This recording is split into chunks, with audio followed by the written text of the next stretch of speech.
صرف اللہ کی محبت ہی ایسی محبت ہے جو تکلیف نہیں دیتی، جو ذہنی سکون نہیں چھینتی، جہاں دھتکار نہیں ہوتی، جہاں تانا نہیں ہوتا، جہاں غلطیوں پر تانا نہیں کیا جاتا۔ جب تک تمہاری ماں کے ہونٹ تمہارے لیے دعا کے لیے ہل رہے ہیں تو تم دنیا کے امیر ترین انسان ہو۔ محبت مرضی سے نہیں ہوتی، یہ کسی کو رزق کی طرح ملتی ہے اور کسی کو روگ کی طرح۔ مطلب پورا ہونے کے بعد خوبیاں بھی خامی بن جاتی ہیں۔ بعض اوقات بہت کچھ جاننے اور سمجھنے کے باوجود رشتے کو قائم رکھنے کے لیے انجان بننا پڑتا ہے۔ مرد کی محبت دانت کے درد کی طرح ہوتی ہے۔ مرد جب محبت کرتا ہے تو ایسی شدت سے کرتا ہے، اور جب خاموش ہوتا ہے تو ایسا لگتا ہے کہ اس نے کبھی محبت کی ہی نہیں۔ انسان سارے ہی خوبصورت ہوتے ہیں، مگر باہر کی خوشبو کسی کسی میں آتی ہے۔ بہت ڈر لگتا ہے مجھے ان لوگوں سے جو باتوں میں مٹھاس اور دل میں زہر رکھتے ہیں۔ جب تعلق میں آزمائش کے سوا کچھ نہ ہو تو بڑے بڑے جرف والے بھی ہار جاتے ہیں۔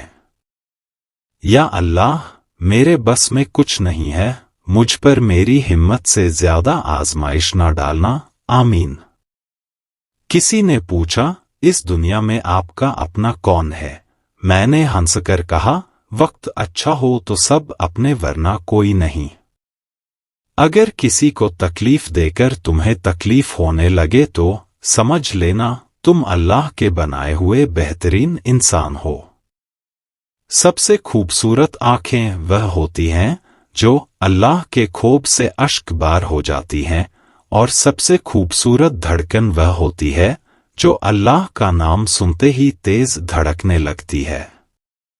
دعائیں تب اثر کرتی ہیں جب انہیں صبر کی مہر لگا دی جائے، اور صبر یہ نہیں کہ اللہ سے مانگنا چھوڑ دو، بلکہ صبر تو یہ ہے کہ لوگوں سے کہنا چھوڑ دو۔ چہرے تو سبھی کے اچھے ہوتے ہیں، بدصورتیاں تو دلوں کے اندر پائی جاتی ہیں۔ جب اولاد روٹی دینے لگ جاتی ہے نہ تو اکثر ماں باپ کو ڈرنا پڑتا ہے کہیں کوئی بات بری لگ گئی تو روٹی دینا بند نہ کر دے۔ جو قوم مہنگے جوتے خریدنے میں فقر اور سستی کتاب خریدنے میں دقت محسوس کریں، وہ قوم کو کتابوں سے زیادہ جوتے کی ضرورت ہے۔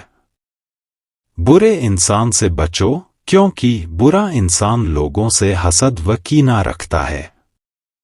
محبت کو پیدا ہونے میں دیر لگتی ہے، مگر نفرت کو پیدا ہونے میں دیر نہیں لگتی۔